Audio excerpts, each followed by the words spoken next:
SportsGrid. OU is definitely better than Syracuse. Miami's lost by 4 and by 5. But that offense is so good. Right. You cannot run away from them. But the perception is, if we're talking about those two teams, Oklahoma's just this blue blood program, and Syracuse and Georgia Tech are not. Right. So that's why we give you a reason then to keep out Miami from the playoff. Game time decisions. Only on SportsGrid. It's a new era in CFB to start off this year, put on full display. My take on this game is simple. I know some people will be upset about it. Good riddance to the Pac-12. Can you do it in terms of the week to week to week?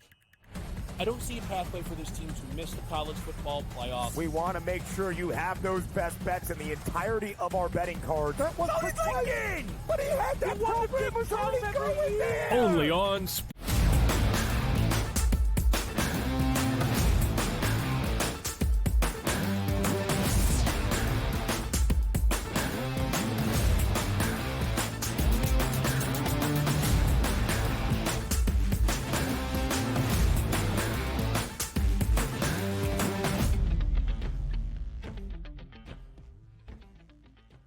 Hello and welcome to a Football Friday live right here on the early line on SportsGrid and all across the SportsGrid network. That includes sportsgrid.com/watch, where you can find your favorite destination to consume everything all across the grid. He is Jurnary. I am Ben Stevens. We are here together for the next 3 hours up until 11 a.m. Eastern time to preview the entirety of a football weekend. Week 14 around the National Football League. Only 5 weeks remain in this regular season in 2024. A Sunday slate to look ahead to.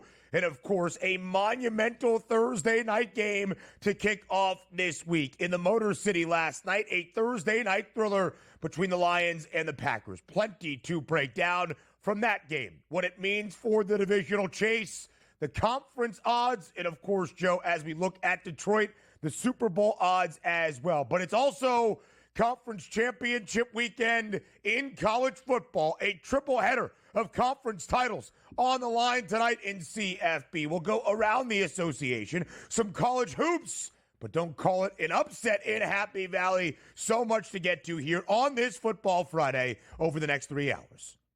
A little something for everyone here, Ben. Unbelievable first weekend here in December, and we are loaded with things to get to. So let's roll. Let's do this. Yes, we certainly are. And, Joe, let's start with the beginning of Week 14 of this NFL regular season. Last night on a Thursday in Detroit, but not your usual Thursday night football game to kick off a new week. It was not a short week. It was not a quick turnaround for two teams that played on Turkey Day and had a full week off for a huge divisional duel in Detroit. The Lions and the Packers, a game that would have implications not only for the NFC North, but the NFC as a whole, and it lived up to the billing. A 3.5-point spread, a total that closed at 52.5. We expected close, competitive, high scoring, and that's exactly what we got. Detroit wins its 12th game of this season, make that 11 victories in a row, 34-31. Jake Bates delivers a 35-yard walk-off field goal as time expires because on Detroit's final offensive possession, 4th and inches from Green Bay's 21-yard line, instead of just lining up to kick a field goal with just over 40 seconds left to give the ball back to the Packers with maybe a slim chance, Dan Campbell and the cojones pays off this time. He goes for it on 4th. The Lions convert despite Jared Goff nearly tripping on the exchange, and Jake Bates delivers the game winner. Joe, Detroit is 12-1 in pole position in the NFC North, the NFC, and in that chase for the first ever Lombardi Trophy in Lions franchise history. Yeah, I mean, all the accolades go to the Lions, and shame on anybody who thought they might have a letdown after getting so close to the big game a year ago. But the reality, Ben, is that Dan Campbell stole that spotlight last night with his play calling. And it is refreshing to see, Dan, that there are still head coaches in this league that don't mind rolling the dice, not worried about their job or anything else, where you go for it how many times? 5 times you go for it on 4th down, and you're successful on 4 of them, including the one that allowed you to win the game at the end. That's all Dan Campbell, and that is why this team is dangerous, because the team takes on his personality, and they showed it front and center with a bunch of backups on defense. And, Joe, they always have, right? He was heavily criticized, and correctly so, for passing up on field goals early in the second half in the NFC Championship game against San Francisco last season. But he is always brazen. He is always confident in his crew, and when it doesn't work, we criticize. When it works, we praise. But the mentality for Dan Campbell in the Lions remains the same. It works last night, a huge divisional win. And your Detroit Lions, a short favorite to win Super Bowl 59, plus 270, nearly half the price of everybody else around the National Football League. Let's go around the world of football. In some shocking news yesterday in college football that at first felt like an Onion headline, or somebody had made up the tweet. It was not. Bill Belichick, yeah, that Bill Belichick, who won 6 Lombardi trophies in New England, interviewed yesterday, Joe, with North Carolina. Yeah, that North Carolina in Chapel Hill in college football for their vacant head coaching position. What do you make of it?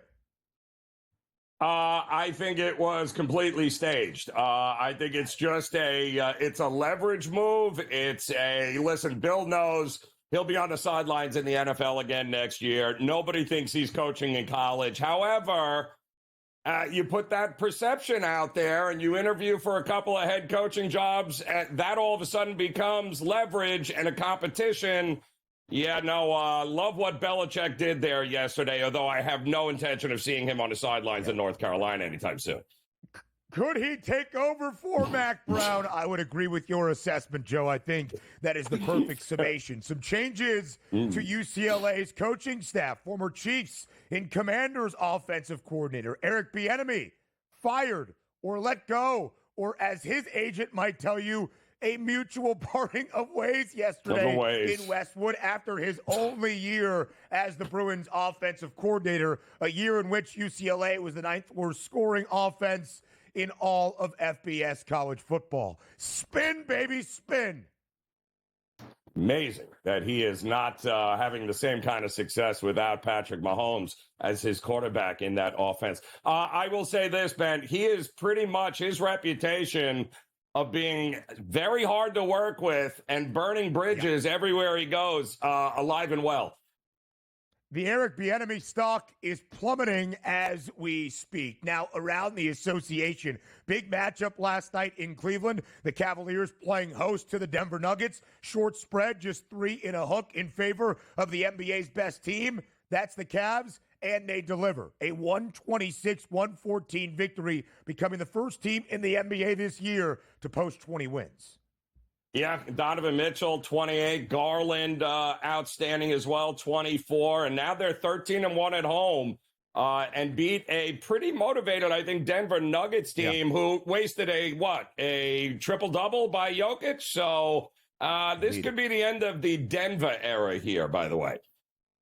A pretty impressive triple-double that turned out to be historic. 27 points, 20 rebounds, 11 assists for Nikola Jokic, moving him past Magic Johnson for third most all-time in the NBA in terms of triple-doubles. The Nuggets not playing their best brand of ball right now. Cleveland certainly is. The overall record, 20-3 for the Cavs, best in the NBA. You know who doesn't have the best record, but the worst record? That's the Washington Wizards. Make it 16 straight losses, as last night at home in the nation's capital, Dallas wins by 36 over the Wiz. 137-101. The Mavs easily cover as a 14.5-point favorite. Yeah, welcome back, Doncic, right? 21, 10, and 10. Another triple-double. Kyrie's dropping 25. I mean, just circle Washington on the calendar. If you ever have a get-right game, it's going to be against the Wizards here in the NBA. Joe, they've lost 16 straight. They've only covered 3 times. They were getting 14.5 at home last night. You know who wasn't getting points? That was the Penn State Nittany Lions. Despite being the unranked team at home against number 8 Purdue. Penn State pulls off the upset, but only in rankings because they were the home favorite in Bryce Jordan. 81-70. Mike Rosen, Penn State, 8-1 for the first time in more than a decade. Ben, it wasn't even close. That game, I would just jaw dropped watching that game going, what is going on here? Pretty impressive stuff from Penn State. The A's move out of Oakland, and all of a sudden they got money to blow. Luis Severino, 3-year, $67 million deal that is the most guaranteed money the Athletics have ever given out in franchise history. Hey, that's what happens when you go to Vegas. More on the early line next.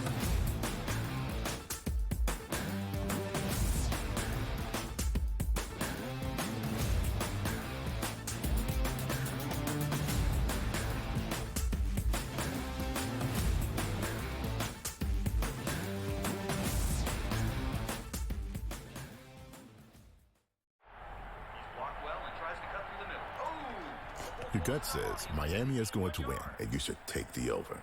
Your gut also said your NFT selfies would only go up in value. They didn't. But your head is on SportsGrid and knows the QB is in concussion protocol. The backup has a 45 QBR against the zone coverage. The New York D has the most sacks in the league. So yeah, trust your head. It's smarter to be on SportsGrid.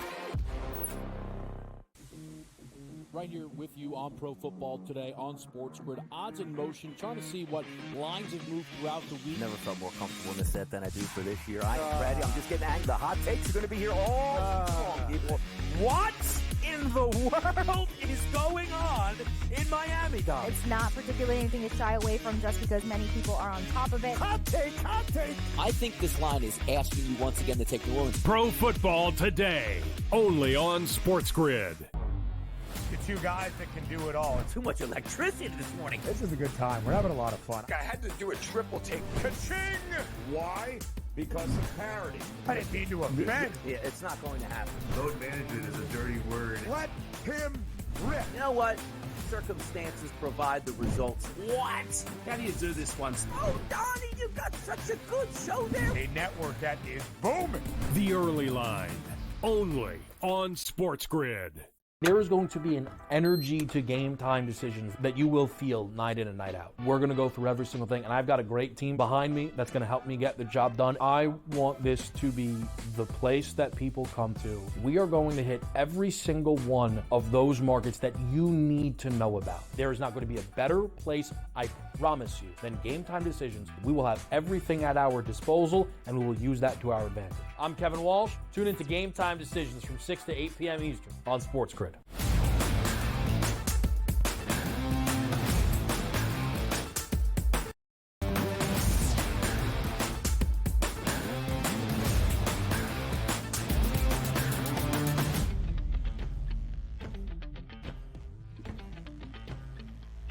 Thursday night football to kick off a new week around the National Football League. Week 14 now underway after a monumental matchup in the Motor City. The Lions and the Packers on Thursday night to start Week 14. To recap here on a Football Friday on the early line on SportsGrid. Joe, it was not your usual Thursday night football game. It was not a short week for either team. Both teams playing on Thanksgiving, which made the fact that both had a full week off in a game that entered with a 3.5-point spread that had stayed largely there, a 51.5-point total that was up by a full point, 52 and a hook by the time we got to kick last night. It made the atmosphere, the stage, and the significance here as we are about to begin our fifth to final week of this NFL regular season that much more fitting. Could it live up to the expectation? It certainly did. The Lions walking it off with a last-second field goal that was set up to be last second, 34-31. Jake Bates delivers that 35-yarder, and the Lions edge out the Packers by 3 points. That hook that remained with the hook all week long turned out to be significant. The Packers do cover as an underdog, and that high total on a Thursday night of 52.5 does sky over.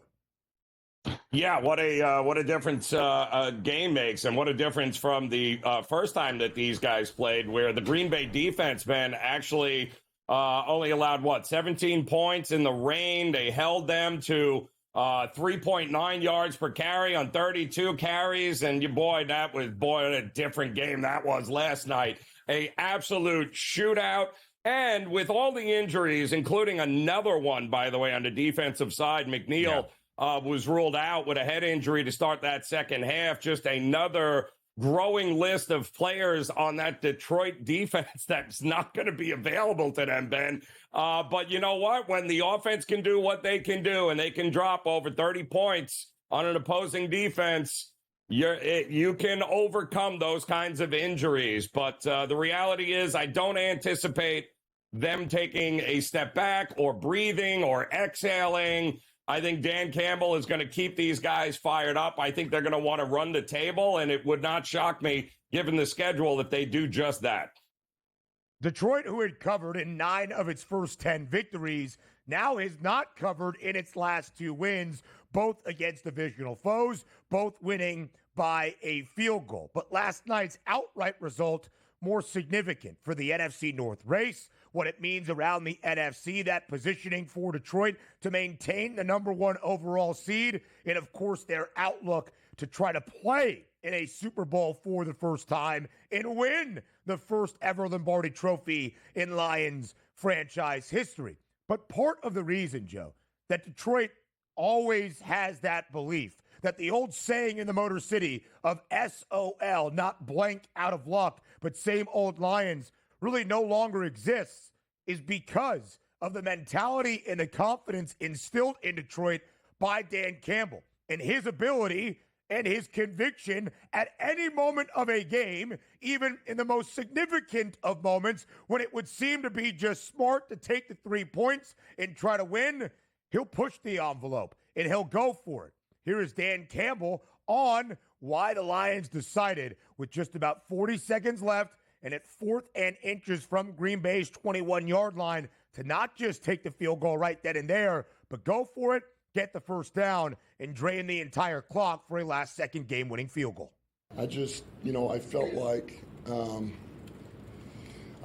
like we needed to end it on offense, and I did not want to give that ball back, and I believed we could get that. I believed we could convert, and I trusted that O-line. I trusted David, and they came through for us. It's a hell of a call by Ben, It just I knew how I wanted to play this game. The team knew it, and everything in me told me that let's finish this, and so we did. Joe, again, when we look at 4th down conversions and the ideas behind them, you'll see the analytics. 43% says go for it here, 27%, whatever it might be. Dan Campbell believes in his guys, and they know that he believes in them. It's not a debate. It is the mentality. And despite Jared Goff getting stepped on under center and stumbling to the ground on a knee, the handoff and the exchange to David Montgomery was good enough for Monty to pick up the first down, and thus the Lions, as Dan Campbell explained, could end it on offense and not give Green Bay even a slim chance of getting the football back to tie and send the game into overtime, or maybe even win it outright in regulation. Well, it's just not out of character for them. But given the injuries on the defensive side and the fact that they had already gotten carved up for the most part by this Green Bay offense, and nobody had an answer to stop Josh Jacobs, you don't want to you wanted it over. You didn't want to have to rely on the defense with a bunch of backups. So, but that's not out of character. Whether he had all his starters or he didn't, he was still going for it in that spot here, Ben, one way or the other. Make no mistake about it. 100%, Joe. And again, at the end of last year's NFC title game against San Francisco, when they blew the 17-point lead, and Dan Campbell at times was questioned for going for it on 4th down and not kicking a field goal, costly points in a narrow defeat trying to play in a Super Bowl. Could he win the big one? Would his mentality carry over to winning the most important games? The mentality remains the same. When it works, we praise it. When it doesn't, we question it. But Dan Campbell does not care. He understands what he must do. Joe, in terms of those primetime players last night, The big stars that we expected to put up production, they did. Josh Jacobs, 3 touchdowns, minus 145 to hit Pater. David Montgomery, a rushing score. When you look at Jahmyr Gibbs, a receiving score. And a huge night for Tim Patrick, who has battled back from multiple injuries in his first year in Detroit. Often an afterthought for this Lions explosive offense, not the last few weeks. 2 receiving touchdowns for Patrick last night. Yeah, I mean, big issues on the Green Bay defensive side as well. That secondary got absolutely destroyed by Jared Goff and Patrick and others there. They better get healthy, and they better do it in a hurry, Ben. They take the football away, but there is some yardage to be had. Plenty more from Thursday night and what it means next.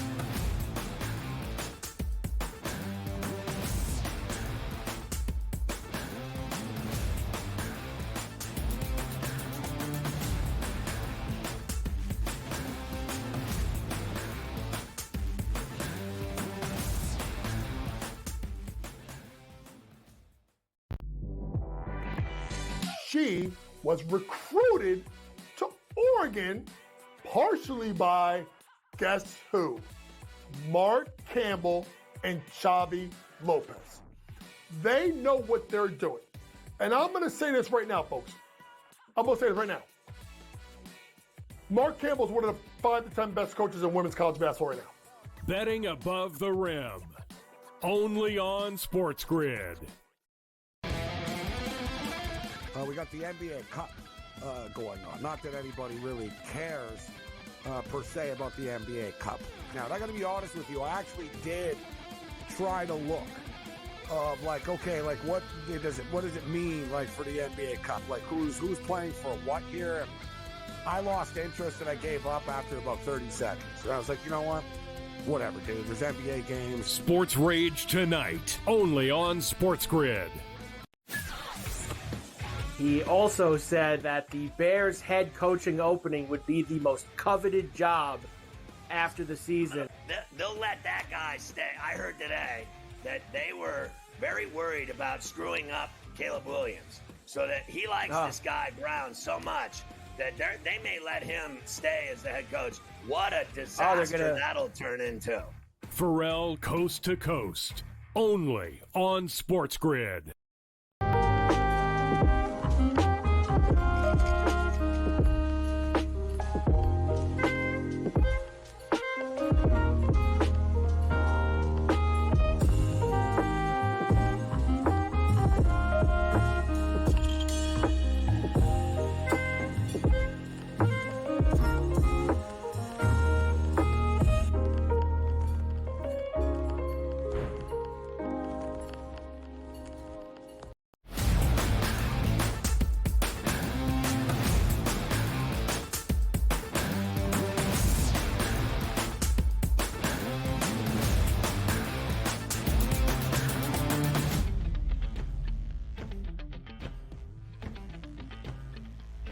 Thursday night football to start week 14. Detroit edges out Green Bay 34-31. Now the Packers do cover because of the hook as a 3.5-point underdog. A total of 52.5 does sky over. But Joe, outside of the actual result, what it would mean for the NFC North divisional chase, the conference playoff picture as a whole, that was also heavily important last night in the Motor City. Here is the updated outlook for both teams following Thursday night.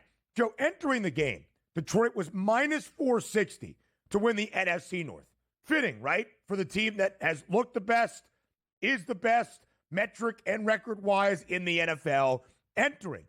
But a minus 460 price in the updated number of minus 1,100 to win a divisional crown would almost lead you to believe that Detroit has a 4.5, 5-game lead with only 4 games remaining.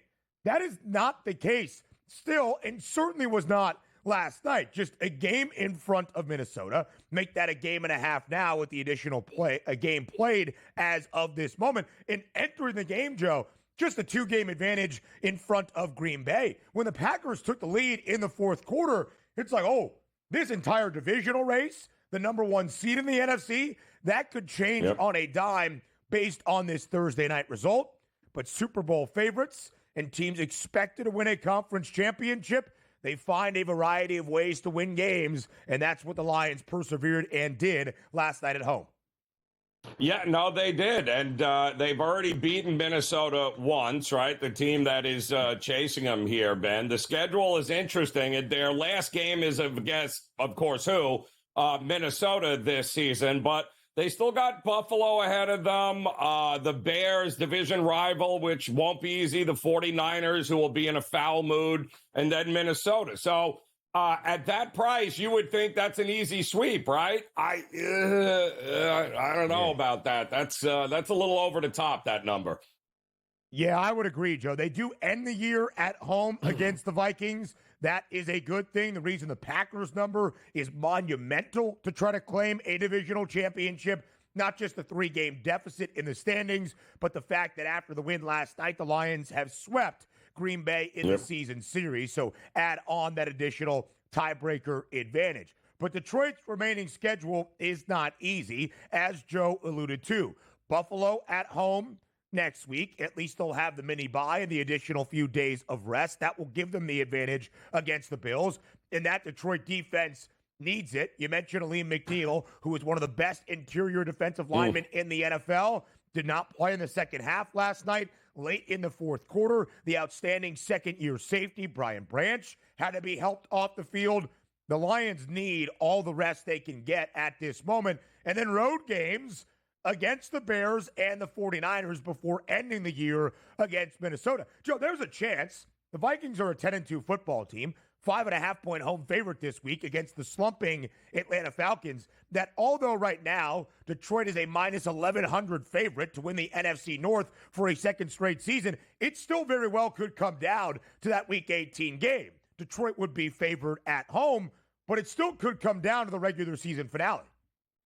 Yeah, it absolutely could. And it's so funny, Ben, because when we started the season looking at this, we were going, yeah, we could see it's going to come down to a lot of people thought Chicago and Detroit. Many people thought Green Bay and Detroit. Nobody thought Minnesota and Detroit for all the marbles in Week 18. But yet, Ben, here we are. But Minnesota's got some work to do with Atlanta, Chicago, Seattle, and Green Bay. And then, of course, ending it in Detroit. So not easy for them either. So Detroit now, even a shorter favorite to win the NFC Championship, 10 cents off the price entering, plus 140. Plus 270 is the number for the Lions to win Super Bowl 59 in New Orleans. I have said it once. I will say it again. Detroit has never played in a Super Bowl. They have won an NFL championship way back in 1957, but in the Super Bowl era that began in 1967 and since the league merger in 1970, Detroit has never even played for a Lombardi Trophy, Joe, let alone won a Super Bowl championship. But that is what this team has become. They won a division for the first time last year in 3 decades. They won a playoff game for the first time in 32 years a season ago. And now you are short Super Bowl favorites. Yeah, it makes sense, Ben. There's no reason after watching last night again, there's no reason to doubt them. They have everything, zero excuses here, Ben, for them to be able to run the table and represent the NFC. And we'll talk about the Packers in the NFC playoff picture up next as well.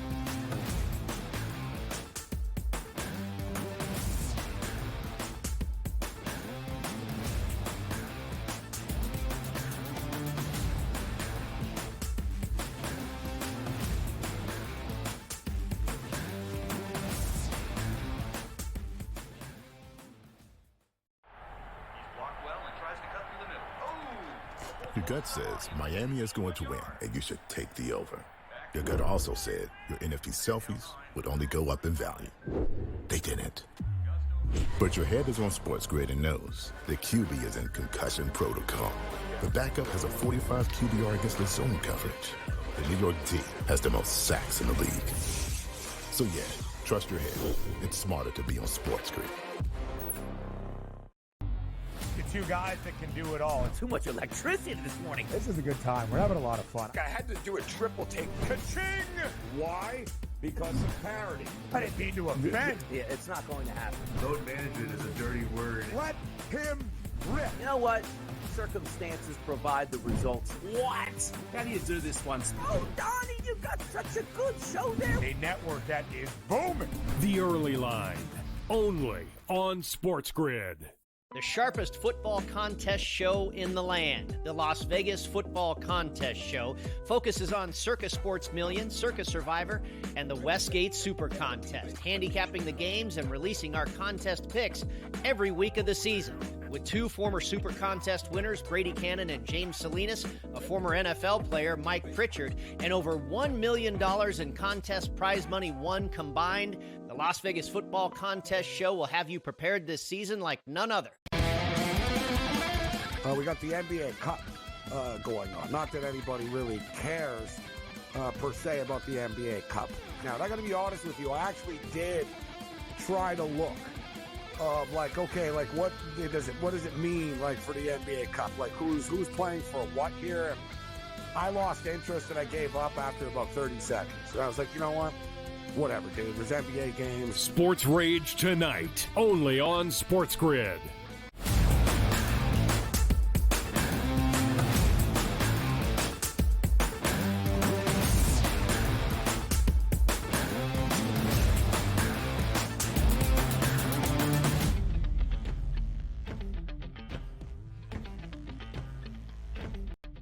Week 14 of this 2024 NFL regular season now officially underway after a Thursday night in Detroit. There's only 5 weeks remaining in this regular season. It is now December. Those playoff pictures and the In the Hunt graphics mean even more this month and this time of year. Detroit wins last night. They are 12-1. They have won 11 consecutive games. They maintain that number one overall seed in the NFC postseason picture. We'll talk about the top of the charts, Joe, between Detroit and Philadelphia in just a moment. But although Green Bay lost last night, hampering any hope for the Packers to maybe come back and win the NFC North, and they are pretty much now aligned to be a playoff team, but in a wild card scenario, Joe, I don't think you could look at the Packers last night, the effort and the offense in Detroit, and say that this team is not a playoff team and maybe not worthy of being a contender in the NFC. The Packers look pretty darn good, and currently they're in that sixth spot, the second of 3 NFC wild card positions. And I'm just going to make this point. You really want to be in the 5 or the 6th spot in that NFC playoff picture, because look at those other divisional leaders at the moment occupying the 3 and the 4 seeds. Joe, there's a chance the champion of the NFC West is a game or 2 above 500. There's a chance the winner of the NFC South could be below 500 or more than likely just a game above it. So to be in those wild card spots, sure, you don't have home field advantage. Yes, you must go on the road to start off the postseason. But for teams like Minnesota and Green Bay, the Packers proved last night to me they are a true contender who can make some playoff noise. Yeah, but at the same time, Ben, they played a great half of football last night because you can't have a $220 million quarterback, your franchise quarterback, go 3 of 7 in the first half, then for what, 41 yards, 31 yards, in fact. He played great in the second half, 12 of 20, 206 on the night, 9 of 13, $175, 3 touchdowns. In the second half, it was their inability to show up in the first half, Ben, that cost them that game. And you and I both know, come playoff time, that's not going to work against the better competition. You had every reason to go out there and do what you did in the second half, the entire game against that depleted defense, and you took the first half off. And we've seen that before from this Green Bay team, which is why now they're on the outside looking in of a division crown. Yeah, there's no doubt about it. But I still do believe in this Green Bay team. I believe in Jordan Love, Josh Jacobs scoring 3 times, and just based on the scenario and the setting, Joe, and who Green Bay might draw in that opening round, there's a chance the Packers could be favored in Seattle, in Arizona, in Tampa, or Atlanta. That's where I believe the Packers are at this moment. They do trail the Vikings by a game and a half in those wild card standings. They will get the Vikes their divisional foes once again before this season is through. 7-1 was the price on Green Bay to contend for the NFC Championship entering last night. Third best price, Joe. It only moved back by $1 despite the defeat in Detroit, and still the third best number on Green Bay at plus 800. But now we have a conversation about the tier of two at the top, both on the odds boards and in the standings. Detroit, plus 140. Short favorite to win the NFC title. Philadelphia, back by just over $1 now at plus 250. Joe, we just mentioned how although the Lions won last night and how although they're in prime position to maintain that number one seed in the NFC, their final 4 games, a gauntlet. The defense depleted right now for the Lions as well. Their price to be the number one seed is minus 410 with just a game and a half lead in front of Philadelphia. And the Eagles are a double-digit home favorite this week against Carolina to make it just a one-game deficit in the standings as it was entering week 14. Do you believe that when all is said and done, the Lions are going to be the one seed in the NFC? I think they better be. Has that been at that price at plus 140? I think they better be because the alternate choice is what? Go on the road to Philadelphia? Yeah, no. Listen, not taking anything away from the season they've had, but Ben, they have had every schedule break in the world this year. How many more indoor games are you going to be able to get to play against better competition? If that might change, if they're not the number one seed, and if they ever have to go to Philadelphia in January, well, then, sorry, that's not the same Jared Goff, man. I don't care what anybody says. So I hope they get it. They'll need to get it if you're just going to lay the what, plus 140? They better have the one seed. Yeah, Joe, I don't think there's any doubt about it. And I think when you look at the standings and the odds board, it's what makes this conversation so fascinating and so close as well. Philly is not far off. The Eagles have won 8 straight. Detroit has won 11 in a row. You would not expect the Lions to win every other game this year. They've got Buffalo at home next week, but they're just a slight home favorite. The Bills are on the road in Los Angeles on Sunday afternoon. Not like they have a cakewalk walking into it before they play the Rams and then into the Lions. But Detroit loses a game. Philadelphia holds on.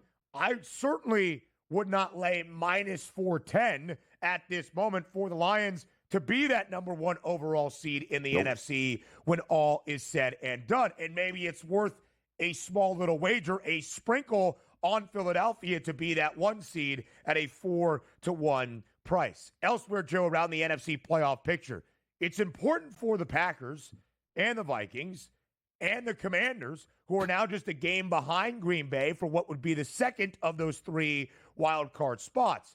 Because the 7th seed, that last wild card spot, although Washington probably not in danger of being caught by any teams from the NFC South or the NFC West, those teams all focused on their divisional races and the jumbled messes that they are. If you are the 7th seed, you're either going to go on the road to Philadelphia, or if the Eagles somehow, some way catch the Lions, you're going to go on the road to Detroit. It is not exactly a prime position to begin your postseason run. Yeah, it's the next couple of weeks, Ben, are huge for all of those teams because there is some, there won't be a ton of jockeying for position, right? It's going to play out the way it's going to play out. But there are clearly, like you just said, there are clearly some advantages for some of these teams not named Detroit or Philadelphia if they finish in the right spot. Like you said, that coveted maybe 5-6 spot there. I think it's going to be a battle, and I wouldn't count out anybody on that list, by the way, on the wild card. Absolutely nobody. Yeah, and there are some tiers of distinction in those conference championship prices. The tier of 2 at the top, Detroit and Philly, separated by just over $1. Then a pretty good drop-off. You got to triple the price of the Birds and then add some on to get to Green Bay, who's still $1.50 in front of the Vikings, despite Minnesota having 10 wins and just 2 losses, and the Packers having 9 wins and 4 losses. And then a huge drop-off from Minnesota to the Commanders, and then two teams in the Seahawks and the Falcons, Joe, who are divisional favorites at this moment, despite the fact they are not world beaters or have the overly impressive record next to their name. Yeah, it's going to be interesting here, Ben. And quite honestly, I think health is starting to play a big role in how this is going to finish here. Which team can get healthier and which team has dodged the injury bug far too long and may expect a little regression, because we all know it's coming in an 18-week season, Ben. These prices, the prices in the AFC playoff picture, in the conference championship race, divisional numbers, all of that mixed into the preview of our Sunday slate for Week 14 that begins with a look at Sunday Night Football at Arrowhead. Huge.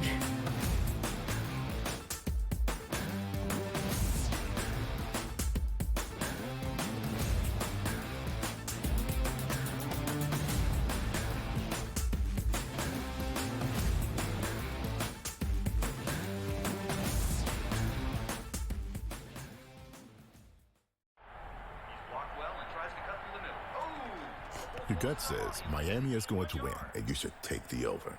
Your gut also said your NFC selfies would only go up in value. They didn't. But your head is on SportsGrid and knows the QB is in concussion protocol. The backup has a 45 QBR against the zone coverage. The New York D has the most sacks in the league. So yeah, trust your head. It's smarter to be on SportsGrid. Two guys that can do it all. Too much electricity this morning. This is a good time. We're having a lot of fun. I had to do a triple take. Ka-ching! Why? Because of parity. I didn't mean to offend. Yeah, it's not going to happen. Load management is a dirty word. Let him rip. You know what? Circumstances provide the results. What? How do you do this once? Oh, Donnie, you've got such a good show there. A network that is booming. The Early Line, only on SportsGrid. The sharpest football contest show in the land, the Las Vegas Football Contest Show, focuses on Circus Sports Million, Circus Survivor, and the Westgate Super Contest, handicapping the games and releasing our contest picks every week of the season. With two former Super Contest winners, Brady Cannon and James Salinas, a former NFL player, Mike Pritchard, and over $1 million in contest prize money won combined, the Las Vegas Football Contest Show will have you prepared this season like none other. We got the NBA Cup going on. Not that anybody really cares per se about the NBA Cup. Now, I got to be honest with you. I actually did try to look of like, okay, like what does it mean like for the NBA Cup? Like who's playing for what here? And I lost interest and I gave up after about 30 seconds. And I was like, you know what? Whatever, dude. There's NBA games. Sports Rage tonight, only on SportsGrid.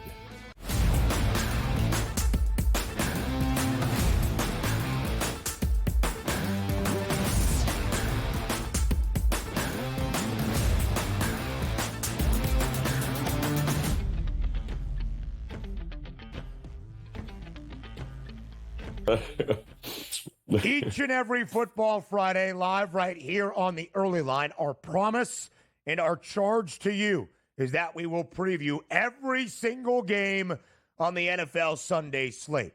Week 14 it is, with just 5 weeks remaining in this NFL regular season. So every game, if a team is in the playoff picture, has that additional layer of importance, especially, Joe, if like last night on a Thursday in our primetime marquee matchup, it is a divisional game like it will be on Sunday night in Kansas City, Missouri. Inside Arrowhead Stadium, it's the Chiefs and the Chargers. Now, Kansas City, an 11-1 football team. Best record in the AFC entering Week 14 alongside Detroit. Best record in the NFL. This should be an easy win, despite the Chargers being a good football team as well. And yet, as we can tell the tale this year, the Chiefs might be 11-1 and have a 3-game advantage in that division over the LA Chargers, but it hasn't been picture perfect in those 11 victories. In fact, 9 of the 12 games that Kansas City has played this year, they have won by just a single score.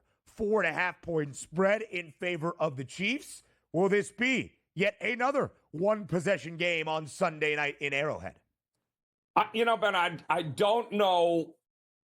I'm still trying to figure out, was the Chargers defense what we got last week against the Falcons, or are they what we've seen a couple of weeks prior here when they were getting lit up?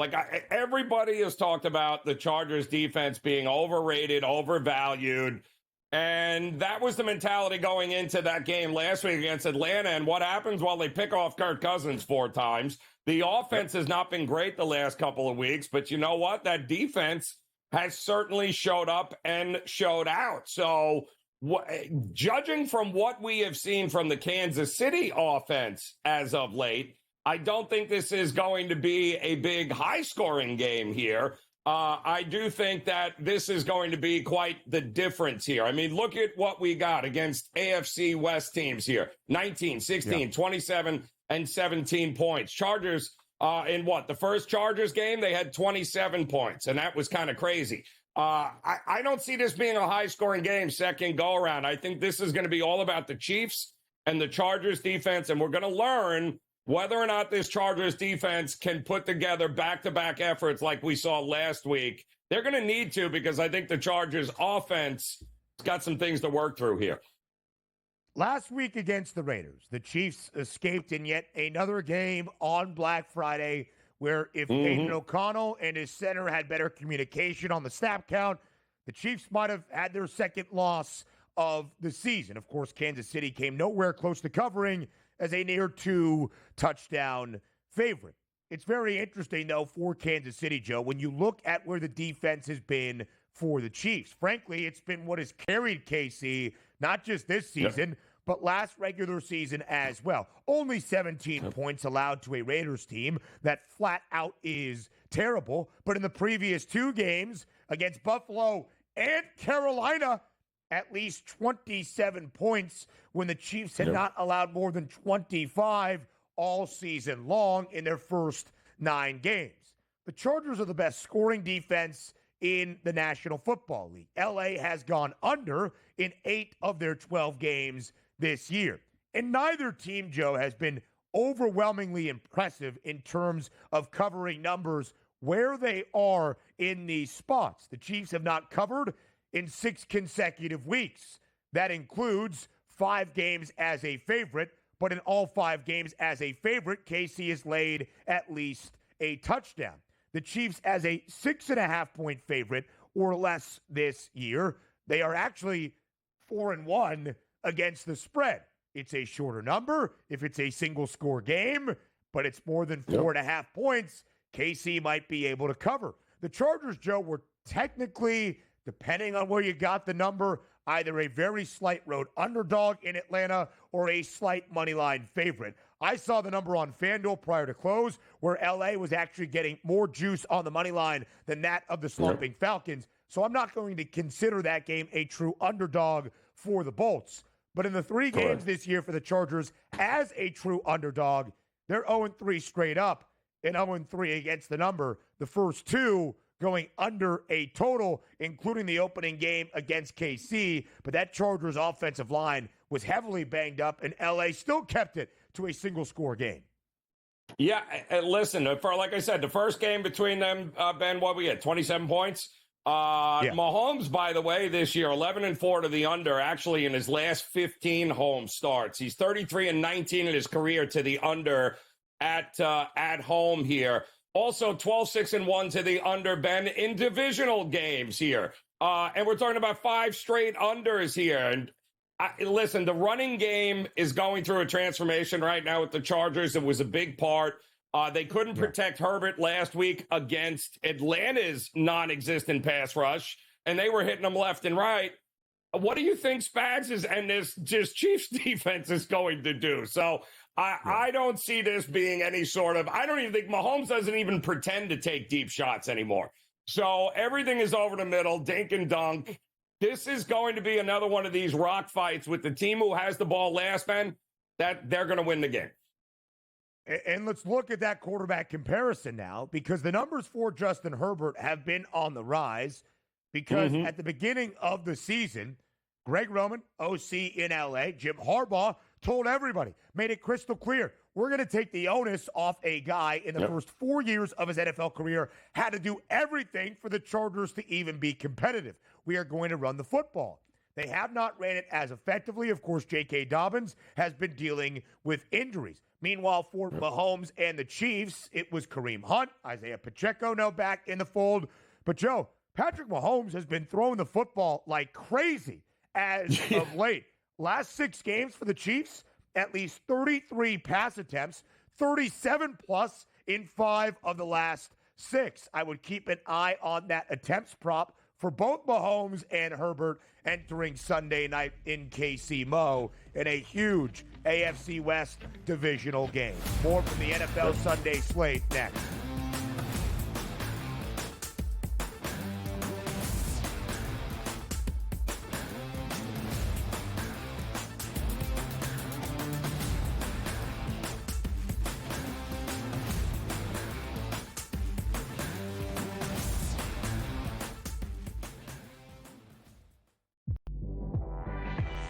She was recruited to Oregon partially by, guess who?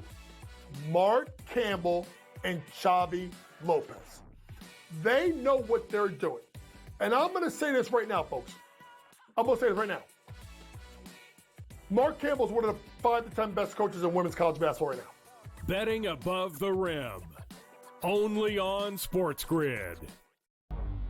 The two guys that can do it all. Too much electricity this morning. This is a good time. We're having a lot of fun. I had to do a triple take. Ka-ching! Why? Because of parity. I didn't mean to offend. Yeah, it's not going to happen. Load management is a dirty word. Let him rip. You know what? Circumstances provide the results. What? How do you do this one? Oh, Donnie, you've got such a good show there. A network that is booming. The Early Line. Only on SportsGrid. We got the NBA Cup going on. Not that anybody really cares per se about the NBA Cup. Now, I got to be honest with you. I actually did try to look of like, okay, like what does it mean like for the NBA Cup? Like who's playing for what here? And I lost interest and I gave up after about 30 seconds. So I was like, you know what? Whatever, dude. There's NBA games. Sports Rage tonight, only on SportsGrid. He also said that the Bears head coaching opening would be the most coveted job after the season. They'll let that guy stay. I heard today that they were very worried about screwing up Caleb Williams, so that he likes this guy Brown so much that they may let him stay as the head coach. What a disaster that'll turn into. Pharrell Coast to Coast, only on SportsGrid.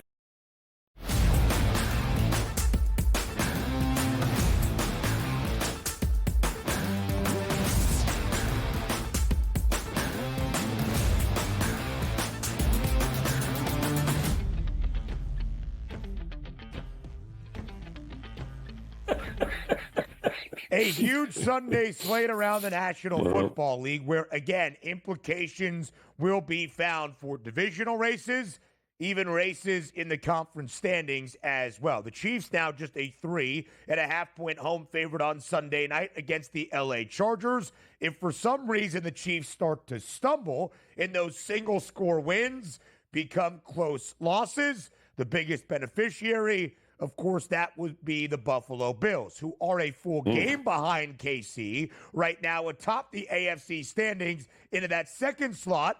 But Buffalo, of course, the direct head-to-head tiebreaker in the victory over KC. The Bills on the road, also as a favorite in Los Angeles on Sunday afternoon to take on the Rams. 3.5-point spread in favor of Buffalo. Total now stands at 49 and a hook. Joe, the Bills have won 7 consecutive games. They have covered in 6 of the 7 as a favorite in all 7. The Rams back to an even 500 after a big win in New Orleans last Sunday on the road. The Rams looking to stay in that NFC West race, and they're going to need to stack up some victories to do so. How do you break down Sunday afternoon at SoFi Stadium? Well, I mean, Ben, everyone seems to think this is the ultimate letdown spot for the Buffalo Bills, right? They just clinched the AFC East. Now they got to travel west, and you talked about it earlier, Detroit on deck. But that's two NFC teams here, and the Bills, this is far too experienced and a different feel for this Bills team with Josh Allen this year. The spot is not going to... It's not going to be a letdown spot. The market, Ben, I'm thinking, even at that price, is telling you what's going on here. The Bills are the better team. Stafford had a rolled his ankle, I believe, there. So he's kind of nursing a little bit of an ankle injury. And meanwhile, we've got a Bills team that has just covered in, 6 of their last 7 games. They've won 35-10, 31-10, 34-28 against the NFC West so far this year. They've scored 30 or more in 6 straight games. I mean, they've already hit that mark in 9 times this season. The question is, can they beat the Rams? The question is it going to be even close as far as I'm concerned, Ben? And the answer to me is no. I think Buffalo, you just keep riding that train right to the AFC Championship game.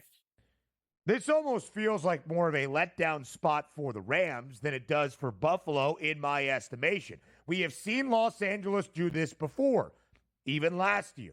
Off to a slow start. Injuries, the main reason why. 1-4. They have won 5 of their last 7, including an outright victory on that short week Thursday night game against the Vikings. The Rams have been an underdog plenty of times this season, 6 to be exact.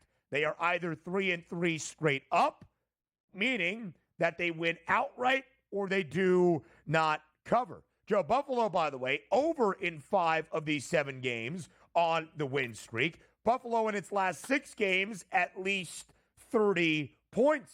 This Buffalo Bills team, second best scoring offense in the NFL, averaging 29.6 points per game. The Rams defense is about to get tested on Sunday.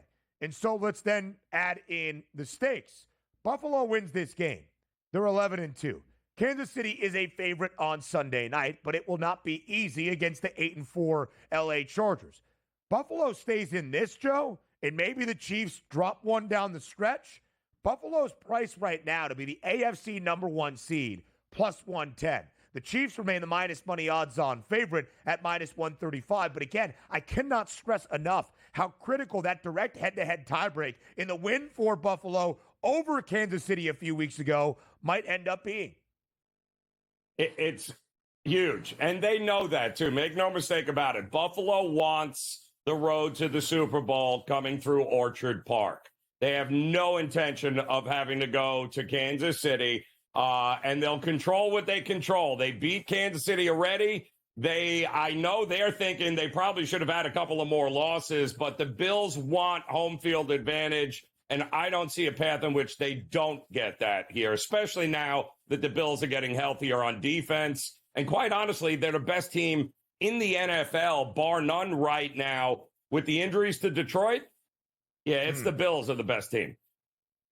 Yeah, it's a compelling argument right now for Buffalo. I think you could say they are the best team in the AFC, despite trailing the Chiefs by a game in that standings and win-loss column. Hour number 2 of our Football Friday and our preview of the Sunday slate continues next.